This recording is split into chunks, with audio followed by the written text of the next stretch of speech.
Rebecca, the floor is yours.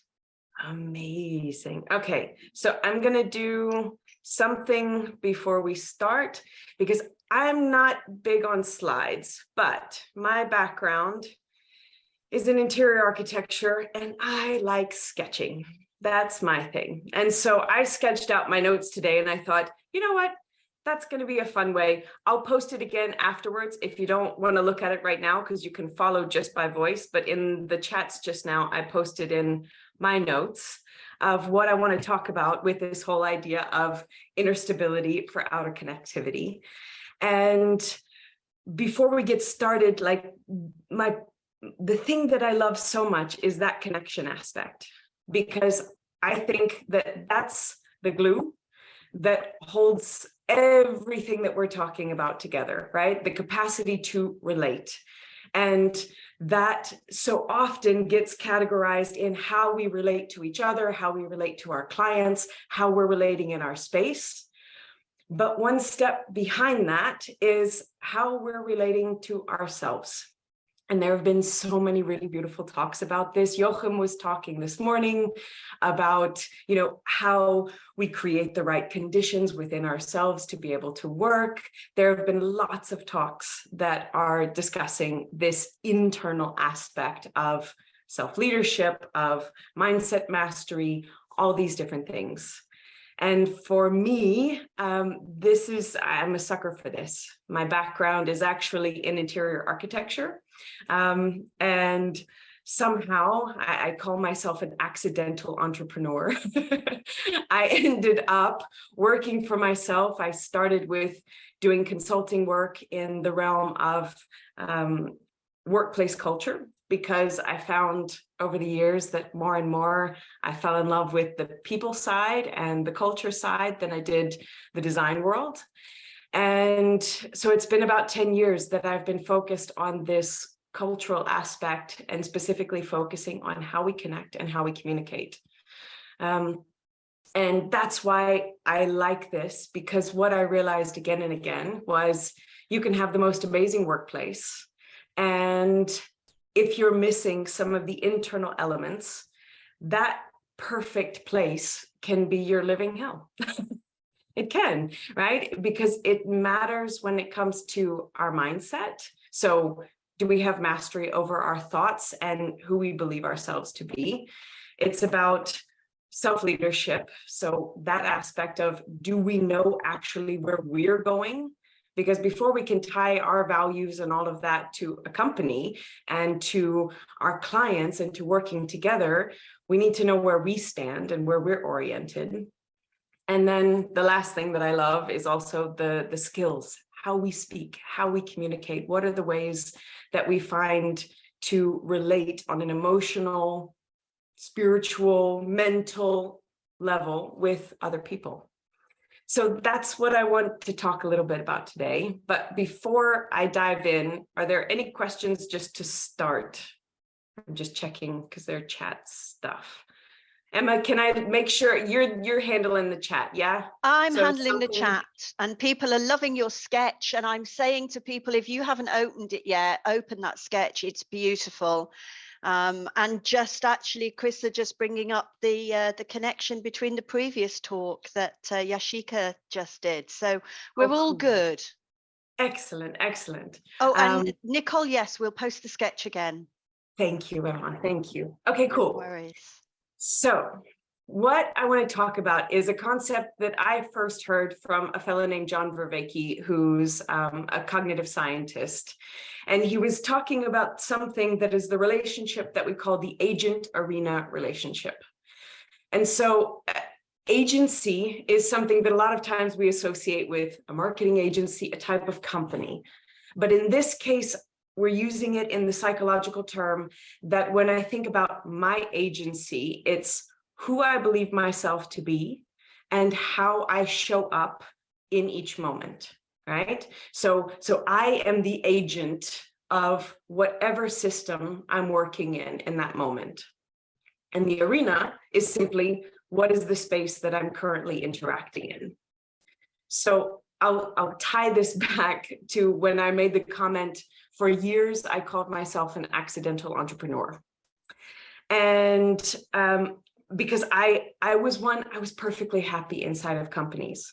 And I had this concept and this idea that, okay, like I'm starting out on this journey. Yes, I'm doing some consulting. Yes, I have some of my own clients, but this is not who I am. I'm accidentally in this arena. And this is when it comes down to, it's all about how we build the bridges of how we're relating between ourselves and our outside world. And for me, in that case, I was putting up a wall. I was putting up a wall because I felt like me, the agent, didn't belong in the arena that I was working in. I was just kind of passing through, or it was something that was, a temporary fix. And in this case, this is another big aspect that we make sense through the stories that we tell ourselves. And so every time I use those words, I am an accidental entrepreneur, I was reinforcing that I am kind of a foreigner in this arena that I'm working in.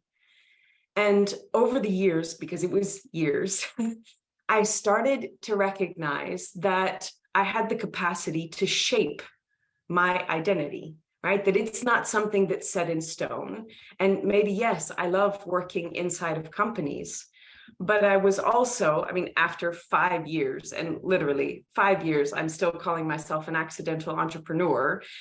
And it took this moment where I recognized, yeah, but I'm doing it. So maybe it started out as an accident, but now, okay, here I am.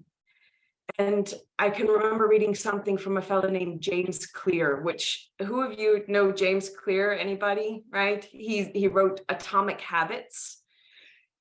Amazing book. It's one that he's taken things from all over the place and synthesized them in such a beautiful way.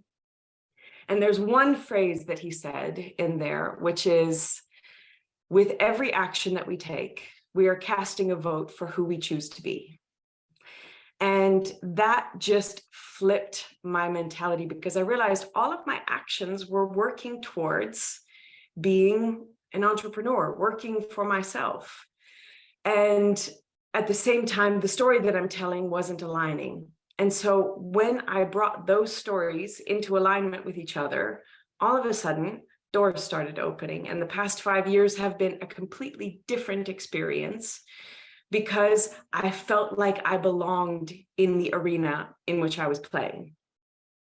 Now, the cool thing is, there's so many parallels to agility, to holacracy, to all of these different aspects that are looking for new ways of working, because we are being asked to be entrepreneurs, right? We're being asked to bring that entrepreneurial, self-directed, exploratory mindset into the companies that we're working in. And so it matters when we start to think, okay, yes, who do I believe myself to be? And a lot of us, definitely myself, I found it very easy to kind of outsource that to my company. For years and years, I allowed the identity that I was set to be outsourced to, I generally align with those values. Yep, that's cool. Good, done. And there was something that Erin Schroeder said yesterday. She said, the shrug of indifference is one of the biggest things that plagues us right now. And I think that that's exactly what it is that when we start to take ownership of our identity and ownership of our own agency, this is the moment that we start to be able to explore how we would choose our path.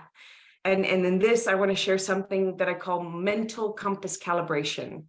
And it's really about how we are seeing ourselves. This is the mindset piece. And there's an aspect where we talk a lot about wholeness, right? That's one of the most beautiful, beautiful topics when we're talking about teal, when we're talking about these new ways of being. in our workplaces. The thing is, a lot of times I feel like people have this idea that wholeness and authenticity means that I bring all of myself all of the time. And I totally don't see it that way. Because of course, I'm not going to act the same with a client as I do with my partner, or as I do with, maybe a best friend. Of course, we can bring different facets of ourselves to center stage. And so there's something that I call the diamond principle that I want to share, because for me, this helped clarify so much what it means for me to show up authentically and wholly in any scenario. So if you think about a beautiful, brilliant cut diamond, right, there are lots and lots of different facets and faces. And at any one point in time, you can only see a certain set of those facets. But the thing that makes the brilliant cut diamond so extraordinary is that when the light comes in from all of the other aspects, all of the other facets, that's when the diamond shines. That's what gives it vibrancy, right? And so the thing is that it's really not about trying to show all of who we are all the time, but it's bringing that conscious choice to, if I'm bringing this face forward, how do I allow all of me to be accepted by myself? Meaning I'm not trying to black out those parts of myself in my own relationship of how I relate to me, but I'm letting the light shine through that. So even though I may not be talking about my personal values, I may not be talking about the things that drive me in that moment, they are naturally shining through in whichever way I'm facing forward, whichever way I decide to present myself, be that at work, in front of clients, or whatever. So this is one way that I think it's so helpful to look at this wholeness aspect of how we're showing up. We're bringing our full selves, but that doesn't mean that all of it is an expression at all times. And this is where we can start to calibrate our compass. Because when we know ourselves better, and Joachim this morning was talking about something, he said, create the conditions for what it is that you're seeking. And that's how we're paying attention to how we're honing our compass. If it's always based on an external north, there's the chance that we're going to be spinning a lot. But if it's based on ourselves, and then there's internal stability there of, okay, I know what's driving me. I understand my values. I understand that these are the things that spark my curiosity, spark my interest. Then no matter what's going on outside, we will experience that as less chaotic. And I don't say as not chaotic. It's not like we're just going to be in the center of the hurricane all the time. There's my Louisiana reference. I'm from Louisiana. I know hurricanes well. But in the center of the hurricane, there's absolute stillness while it's all crazy around us. The thing is, you won't always be in that place where we're totally stable. But the difference between your true north being internal versus it being, based on your company, your job, your salary, your partner, it's a massive difference. And so before we play on a little bit more, so we talked about mental compass calibration. Any questions coming up? Because I know sometimes I need to take a breath so that there's room. Any curiosities, any questions? All good? I think you've got people enthralled, Rebecca. Okay. Cool. Then we keep going. And again, when something happens, raise your hand, all good. So then if you're looking at the sketch, we kind of jump over because the agent and the arena play together, right? We can never be fully separate from the space that we exist. And just like that, the space that we exist in is affected by our presence, right? So they are co-creating all the time. The kicker is that we have a lot more control over our own agency and over ourselves than we do the arena. but they're a common playground, right? It's how we're interacting with each other. And one of the things that I find as a skill that is super helpful, and so many people have talked about this throughout the past, 30 hours, 24 hours, is this aspect of being able to create space, being able to zoom out a little bit and say like, okay, where am I? What's going on? Because a lot of times we end up moving super fast. And at some point in time, it was relatively new into like my full-blown career that I had a moment where I felt like I was in total chaos, and I certainly was not in the eye of the storm. There were so many things moving around. And I needed to do some work, and I found myself just doing this dazed stare at my keyboard. And all of a sudden I started looking at all of the things that I was reading, and I keep seeing command, control, options, escape. I'm like, yep, like all of those are things that I'm feeling right now. And because I could feel this tightness, this tension. And if you think about like horses, that have the blinders on, everything was focused on the problems in front of me. And as I continued to look around my keyboard, I noticed that there is one key that has no label, and it's the biggest one on the entire board. What is it? Right? It's the space key. And with that, exactly, Sylvia, yes, space. Exactly that. Then I started to realize like, okay, there's no label because we all know exactly what it does. We know how important it is. Like if you've ever received, I don't know, I had this the other day, I copy and pasted a text and somehow all the formatting got off and all the spaces were gone. I was like, oh my gosh, okay, I'm having trouble making sense of what it is that I'm looking at. And as I went through and either looked back at the old document or went through and added the spaces back, all of a sudden, all of the random symbols and characters started to take shape into something that actually had meaning instead of it just being a jumble of words and characters. And we're exactly the same. And it's also very counterintuitive because sometimes when things are going crazy inside of our company or inside of ourselves, right? We have those moments where everything in us, by all of our conditioning, says faster, control things more, batten down the hatches. When counterintuitively, what we actually need to do is close the computer for a second, is go for a 5-minute walk, is to recognize that while we've been conditioned to believe that we need to move faster, that might get us somewhere, but it may not be, and most often isn't, the most conscious, the most intentional, and the most well thought out, because we're not moving from a place of stability and ease internally, we're moving from a place of chaos. And so that's just one thing that I still use every now and then when I'm feeling totally overwhelmed.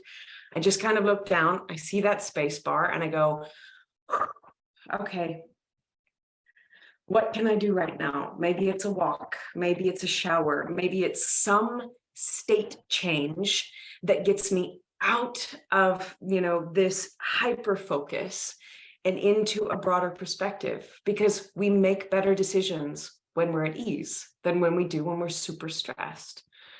And so that's another aspect of kind of this agent arena play, is that this part involves both of us, because it's it's how we're interacting with the world around us, but also who and how we're showing up in each moment. What identity am I assuming in this moment?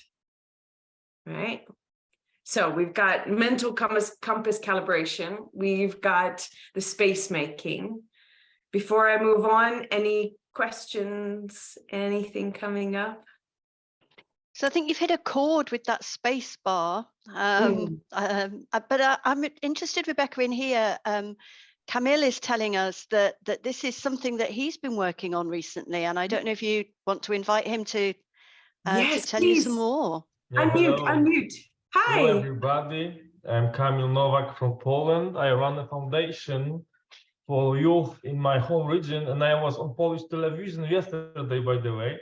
We got a donation from Polish government for some education, including TIL as well. Wow. And I speak fluent Chinese as well, and I know Chinese philosophy of way, not being like, not pressing the 3D, not forcing on 3D the change, but changing myself from inside. And then the word mirrors what I'm inside. It's like a Yes. process. So I am not forcing things to happen. I go smoothly with flow.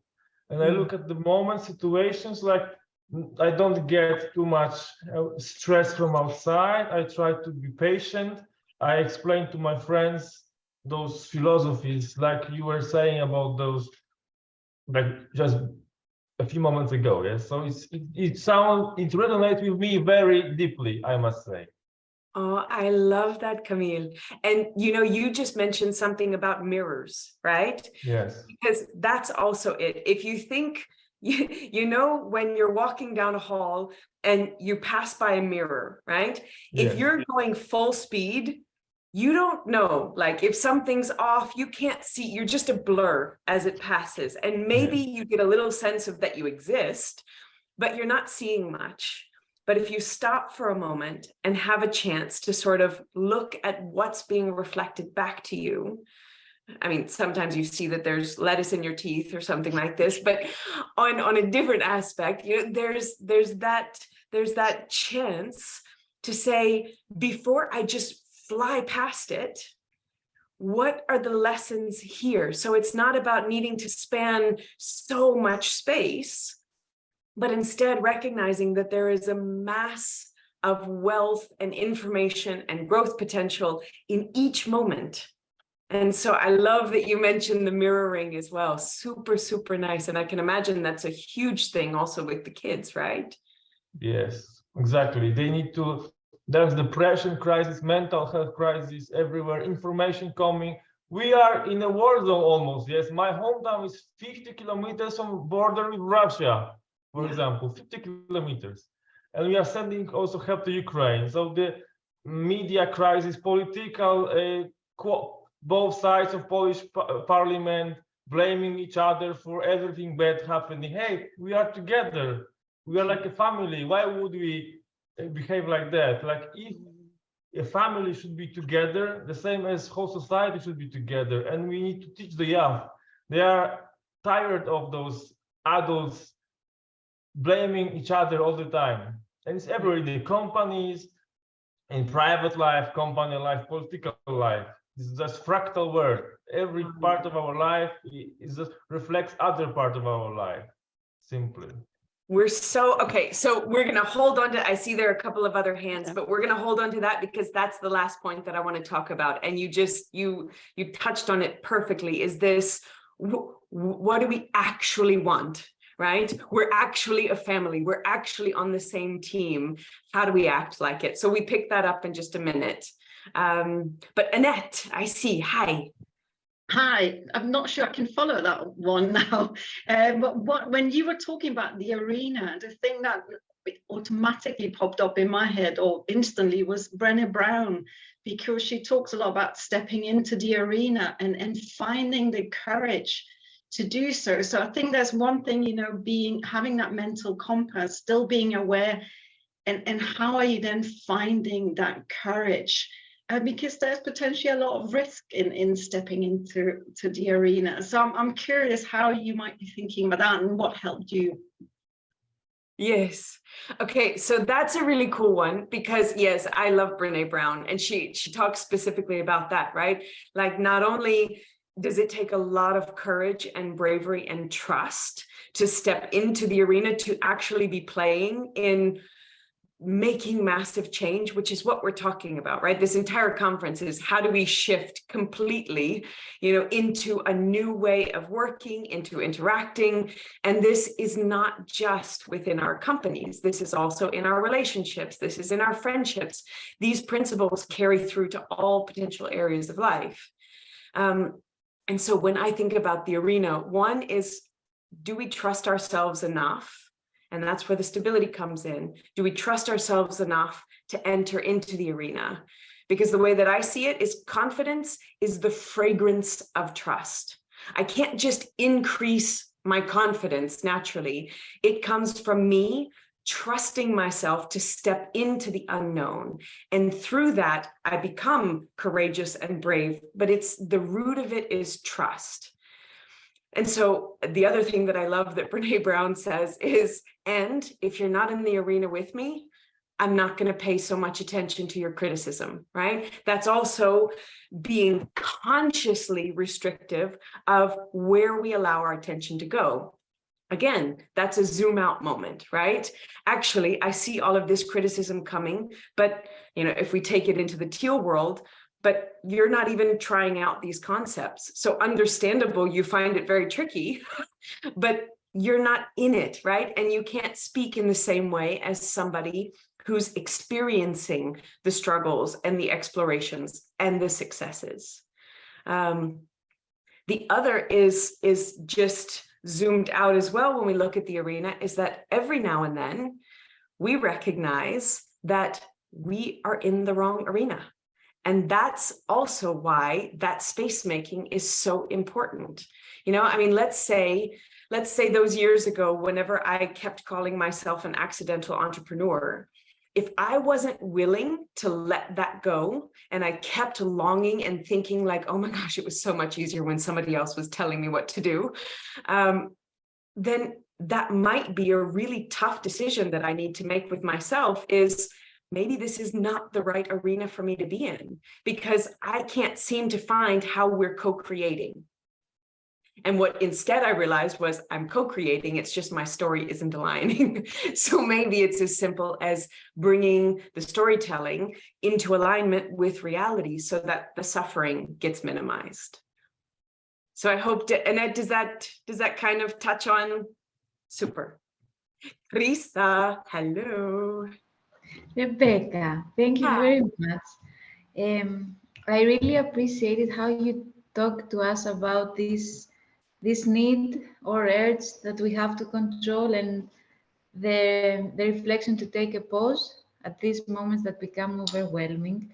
Yeah. What I would love to ask you and hear from you and your experiences, how we can interact with others who have and experience this need of control. What can we do? How can we engage with them in a way that is inviting them to connect with us, not to alienate them, not to make it seem that we are making a judgment, but how can we engage with those who have this need to control and invite them to let go a little bit? How can we do that? I love this. So one thing that I would say is it's a bit of a paradox, right? Because one part is how we relate and acknowledge our own way of communicating, right? So that's one thing. Again, the more we understand how we communicate, the more we are able to bring clarity into how we would create those relating moments with other people. And the other aspect is the aspect of compassion and empathy, of recognizing, okay, right now this person is in a state where, for whatever reason, they need to hold on to control. And so while I can offer the space for them to do that, I can't force them to play my game. Now, the key is, and I use the game analogy specifically because I also don't have to play their game.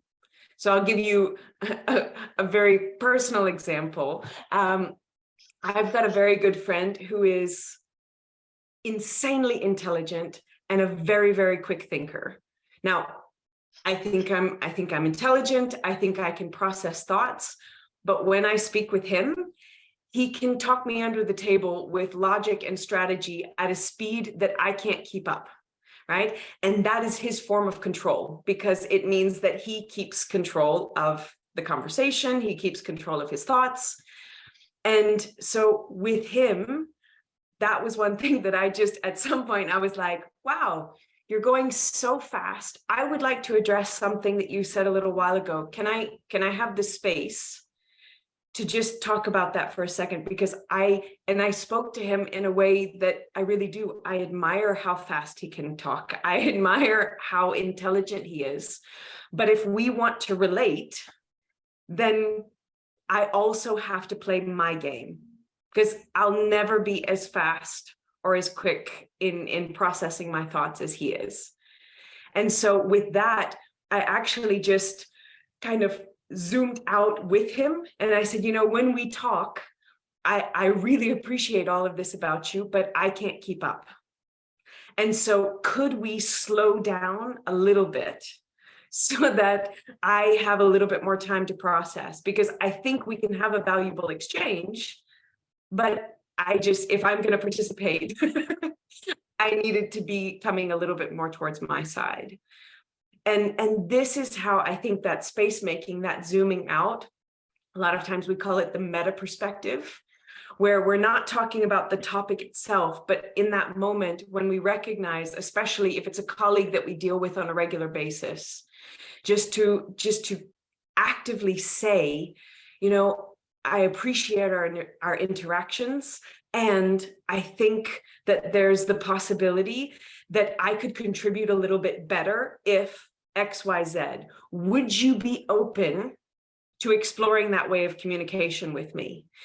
Because then you get buy-in, right? And if both people aren't bought in, it's a super tough way to go forward, and you'll never be able to force somebody to interact in a certain way. The same thing can be possible on the flip side. You can clearly hear that I like to talk, right? So there are times where I've got friends that say, I need you to take a breath every now and then. I know you're excited, but I need you so that I can share my thoughts, right? And so this is so helpful for me, because if what we desire truly is interaction and relating with one another, then there's lots of different ways that we can come to common ground. And I see Kairos. Hi. Oh, unmute. Yeah. Hi, Rebecca. Absolutely loving this. Thank you. I'm just wondering any thoughts you have on that kind of somatic piece about what you're talking about, the shaping, you know, from the from the body, and at the cellular level. We're hearing a lot about trauma. So yes, at the head level, and looking at that and shifting and choosing. And I'll just share a quick anecdote. I had a long time back, I had a massage outside Bogota in Colombia with it was sort of slightly in the outbacks of the country. And the person said to me, my Spanish is very poor, but this is what I thought they said, was that I had tears all the way up my back, and I had anger in my left thigh. And I thought, wow, where do you get that sort of information? I don't get it from the world I come from. I don't get it from, and I just love that. And it kind of, it drew me into the world of somatics and what is going on that invisible place where we can maybe get an understanding of our heads and our hearts, but how we're being driven at the cellular level. So I just want to hear if you have any thoughts around. I love it. Thank you for bringing this up. There's actually, you mentioned trauma, right? And I'm sure you're familiar with Gabor Mate. And for those of you that don't know, he's written many books, but there's one that's called The Body Keeps the Score. And it is a fascinating way of exploring and looking at how our bodies, right? No matter, now science is also catching up, which is really beautiful, but for years, across the globe, there's just been clarity that we don't just have a mind and emotions and a body, but that these systems are intimately entangled, in so much as that they're not even separate systems, right? They are all working together. And so one thing that a lot of times with that space making, for example. The body is an amazing, amazing resource when we can listen to it, because some of us have turned the volume so far down on our body's signaling, and I'm one of them, right? For me, I have to force myself to drink water, because by the time I realize that I'm thirsty, I'm completely dehydrated, right? I'm not paying. That's right, Krista, I see you're drinking water now. But, you know, for me, for so many years, I turned the volume way down on my bodily sensations. And there's one, I'll give you an example of one that used to show up, and I just disregarded it for so long until I realized, oh my gosh, this is trying to teach me something. Because I grew up in Louisiana, and in the south of the US, it's across the board. The predominant factor is don't rock the boat. Right? We try and avoid confrontation. We don't like saying things that will be disruptive. And so what I realized is, especially when I moved away, I lived in Boston then for a number of years, and now I'm in Switzerland. And at some point in time, I realized, especially during kind of tense work interactions, I would feel my throat right here tightening up. And there would just be this tension here.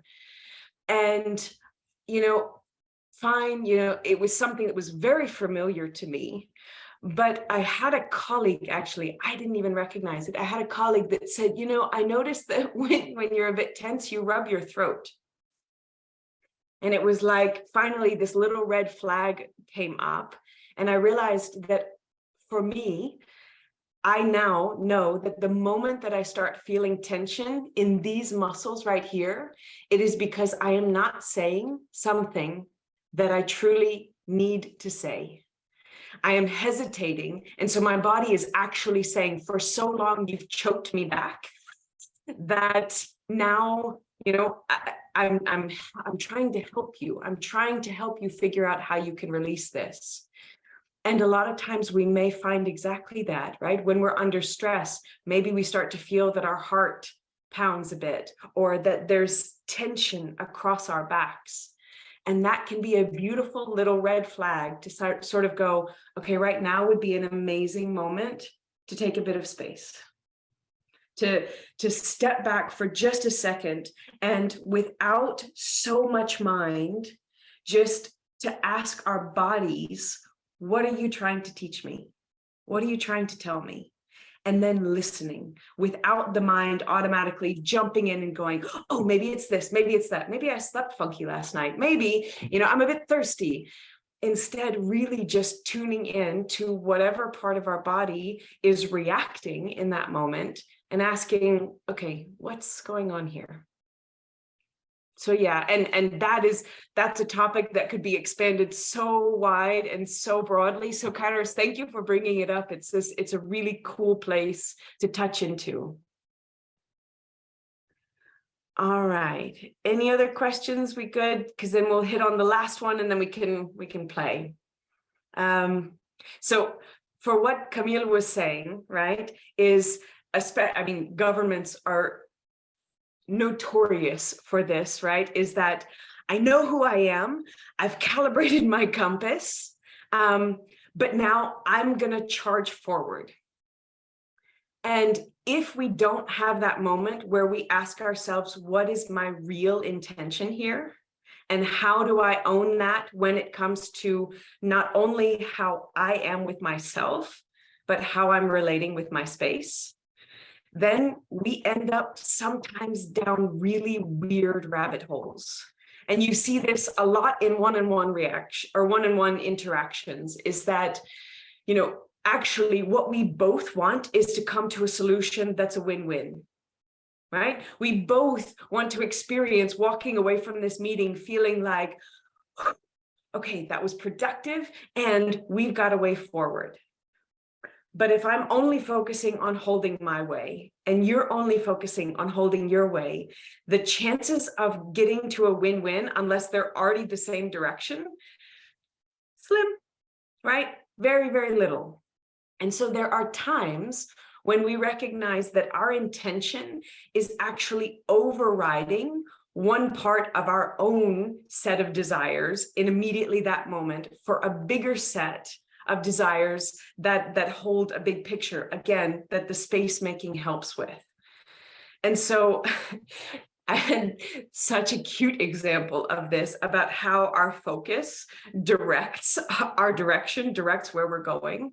So I was on the way to a meeting, and I was walking down this really broad sidewalk, and coming towards me was a mother and a little boy on one of these like push pedal tricycles.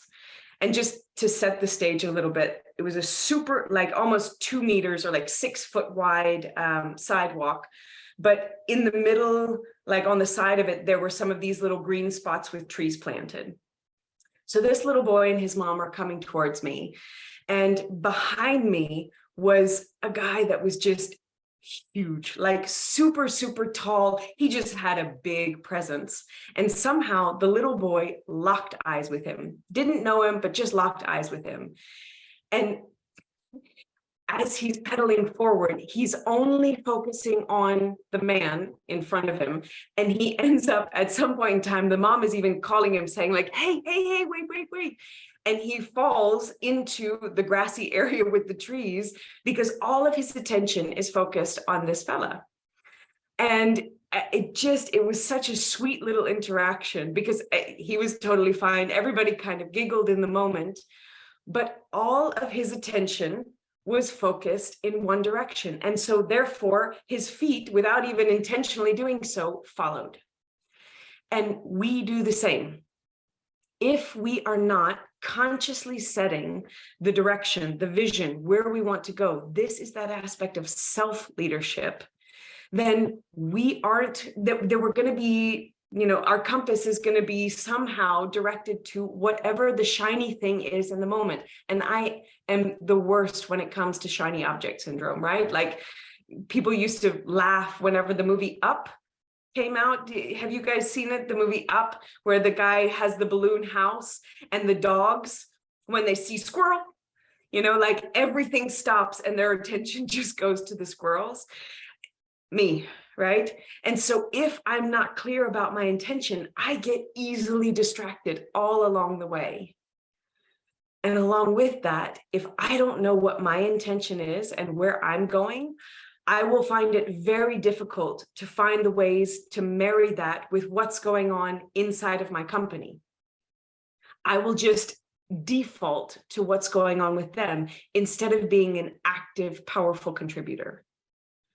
And so all of this, you see how it's all intertwined, right? There's no one starting point. Each piece of this is a different access point.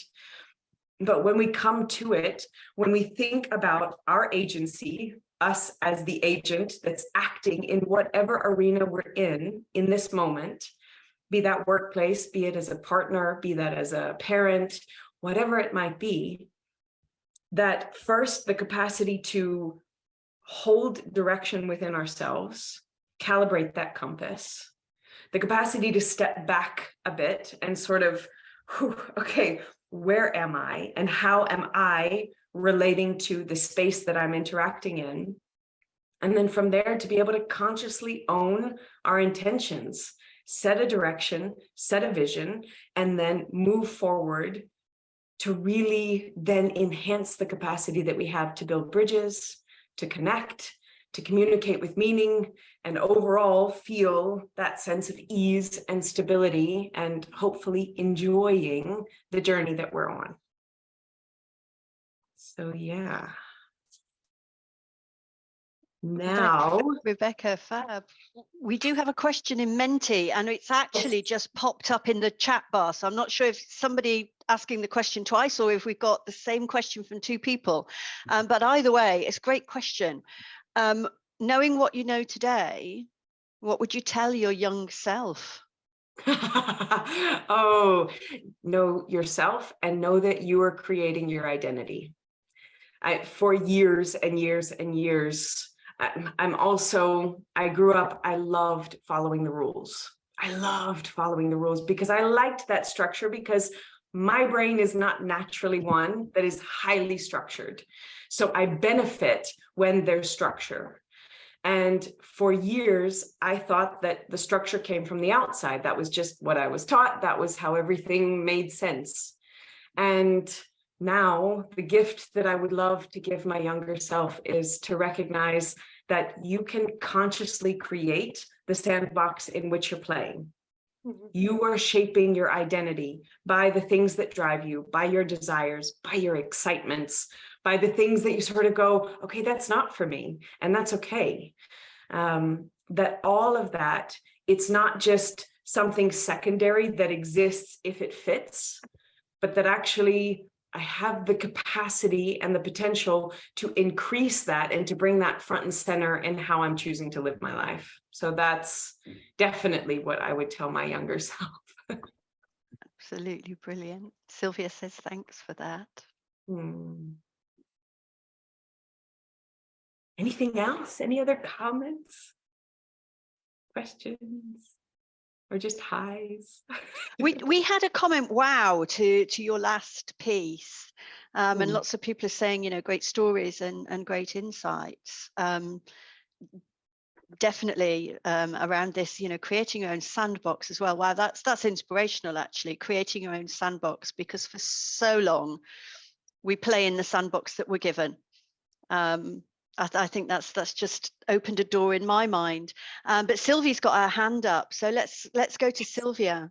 Yeah, so thanks, Rebecca, for sharing. Just something resonated with me when you said you grew up where you grew up, and you were thinking, how are you now with your family and also your friends? Because obviously you are who you are from how you grew up, but how do you now relate to them if you were different then than you are now?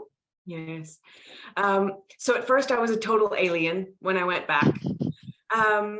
But what I've learned over the years, because I've been away from Louisiana for a long time now, and probably the biggest thing is the gift of curiosity and compassion, right? Curiosity in that I know, like I'll take my family, for example. I know that they are intelligent, I know that they love me, and I know that they are not intentionally trying to have crazy ideas, right? Because there are times when if I'm not getting curious, that's my first thoughts is, wow, like how is it possible that you see the world in that way? And my best friend at some point in time called me out on it. He's very insightful. And he made the comment and he said, Bex, are you actually being curious and trying to really step into their perspective to try and make it make sense for you? Or are you just trying to do it enough to be able to combat what you count as idiocy or stupidity or nonsensical, thoughts? And it smacked me across the face, because that's exactly what I was trying to do. I thought I was doing better than just listening to respond. But I wasn't really sitting there going, how would I make sense of this in myself? How can I find my common ground in this? And then we work from there. And so that was a big thing, is what are the points of common beliefs, common ideas? And the second was really, the more I understood myself, the more I saw, man, I've got some ideas that of course they think I'm nuts. Right? So there's also the same thing coming back. So can I allow myself to recognize that we're both just trying in this? And how do we find a way to still be compassionate with each other, to love each other, and at the same time to, at times, really disagree? Yeah. Matthias. Yeah, thank you. I was just thinking about what you were talking about was a lot about co-regulation and self-regulation. Like on one hand, regulating myself in the context, on the other hand, having a co-regulation with someone else. If you have any experience of how, with maybe even methods in the organizational context, how that can work out, or how you have experience with people who are maybe not so familiar with it. Yeah, especially the co-regulating thing. Yes. So Beautiful topic. And you're right? So much of this stuff is exactly about how do I regulate myself? And then on top of that, how do I do that in a relating kind of experience? There are so many different avenues that we could go down. One of the biggest ones is slowing down. And that it's super frustrating every time I say that. I always see the audience go like, ugh. And I don't mean slow way down. I don't mean like, okay, let's take a week and just be with this. No, and sometimes it's as simple as taking 3 breaths, right? 3 seconds where you just go, okay, wait, hold on. I see that I am getting into that space where I'm getting worked up. Okay, let me regulate my system. And that's the beautiful thing about co-regulation is if I try and force you to do the same, dangerous, right? Like super dangerous. But when I do it naturally, it starts to impact how you show up. Yes, like yes. I had a partner once that was a very fast walker, and I'm a fast walker, but he took it to another level, right? And I realized that instead of continuously saying, hey, can you slow down a little bit?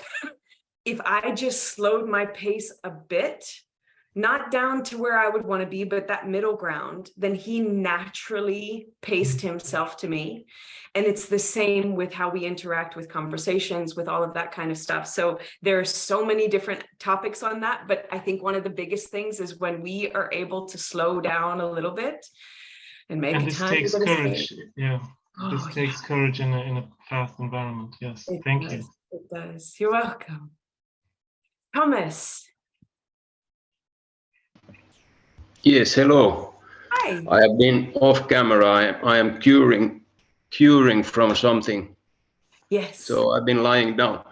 I'm Understood. curious about this. You have a background in interior architecture or design, and you mention space making and the arena, and I'm interested in this.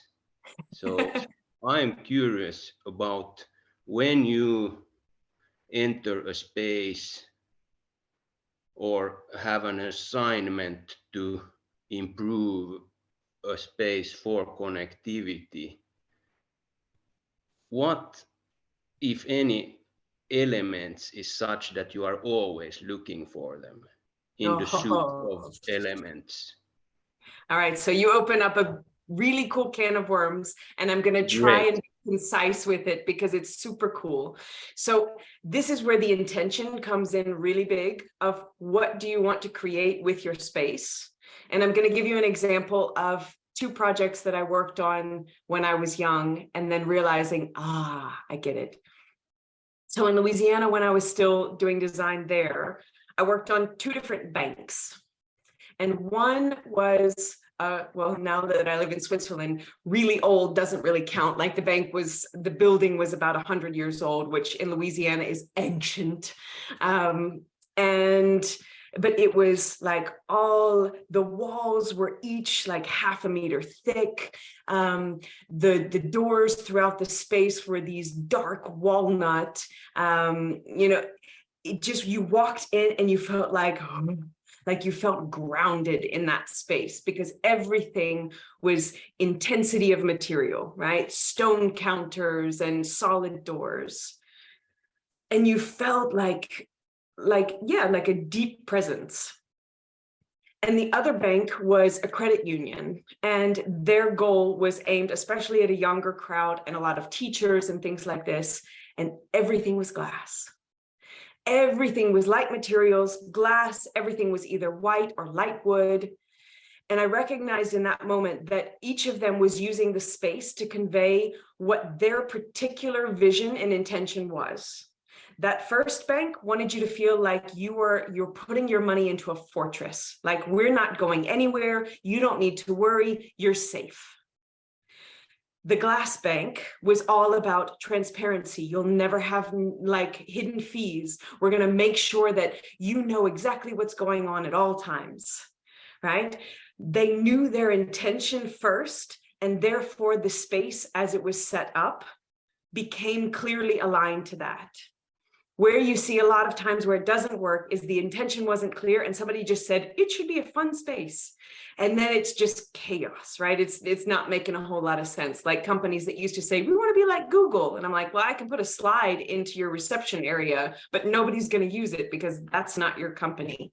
That's not the culture that's there.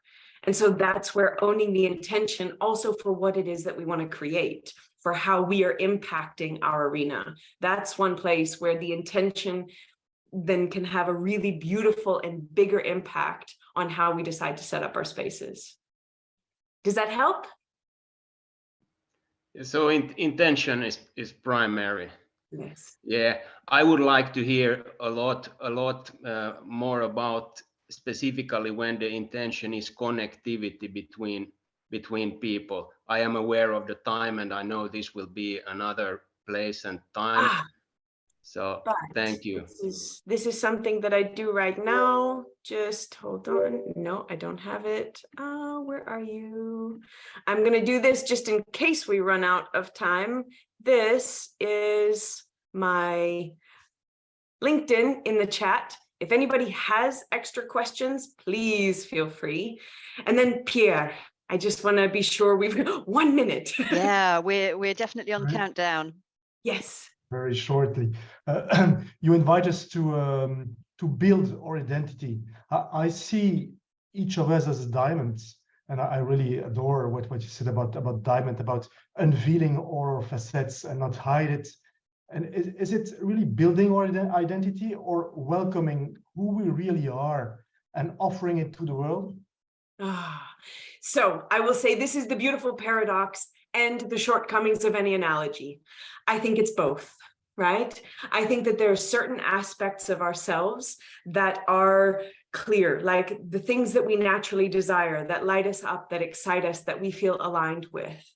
And then I think that all of those things, like a value, depending on the situation, can absolutely take different shape depending on whether or not I'm talking with my partner or to somebody within my company, right?